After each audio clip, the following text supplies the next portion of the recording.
खबर रामपुर से सामने आ रही है। उत्तर प्रदेश सरकार के 8 साल पूरे होने के उपलक्ष्य में प्रदेश सरकार के 8 साल बेमिसाल कार्यक्रम का आयोजन किया जा रहा है। इस कड़ी में रामपुर पहुंचे प्रदेश के स्वतंत्र प्रभार सहकारिता मंत्री और रामपुर के प्रभारी मंत्री जेपीएस राठौड़ ने योजनाओं की प्रदर्शनी में विभिन्न विभागों के स्टॉल्स का निरीक्षण किया।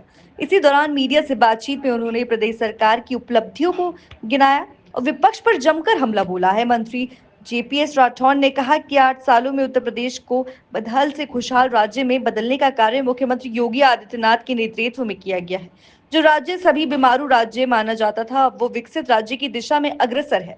उन्होंने बताया कि पहले प्रति व्यक्ति आय मात्र 46,000 रुपए थी, जो अब बढ़कर 1,24,000 रुपए हो गई है। ये बड़ी उपलब्धि और इससे लोगों की आर्थिक स्थिति सुदृढ़ हो गई है। किसानों के लिए 36,000 करोड़ रुपए के ऋण माफ करने की योजना को लागू किया गया, जिससे किसानों को राहत मिली है।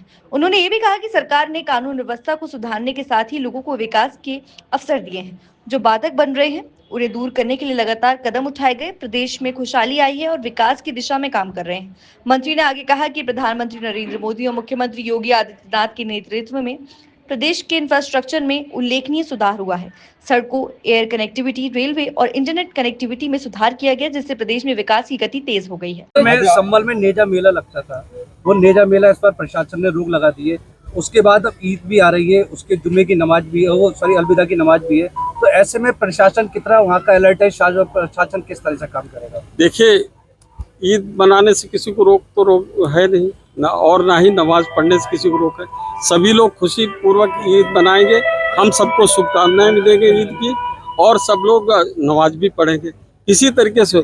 लेकिन हाँ, कहीं कोई विवाद होता है कि कोई इस प्रकार से मेला लगता है जो जहाँ पर उस प्रकार से लोगों का नहीं होना चाहिए, उस व्यक्ति का महिमा मंडन हो रहा है, तो निश्चित रूप से जिससे दूसरे लोगों की भावनाएं आहत हो रही हों, तो उस पर हमें सतर्कता पूर्वक काम करने की जरूरत है। अखिलेश यादव जी ने कहा भाजपा के आंकड़ों के मुताबिक सबसे ज्यादा साइबर अपराध उत्तर प्रदेश में हुए, महिलाएं और बेटे असुरक्षित हैं। ये सब आंकड़े हैं भाजपा के। ये भाजपा के आंकड़े कहाँ हैं? मुझे लगता है समाजवादी पार्टी ने भी कभी ऐसे आंकड़े जारी नहीं किए।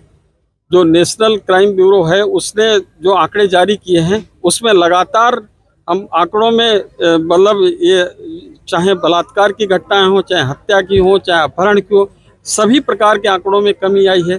चाहे महिलाओं के साथ उत्पीड़न की हो, हर एक प्रकार की, इवन दहेज हत्या में भी कमी आई है। तो इस प्रकार से ये कौन से, मुझे लगता है अपने शासनकाल के आंकड़े पढ़ लेते हैं और बोलने चले आते हैं।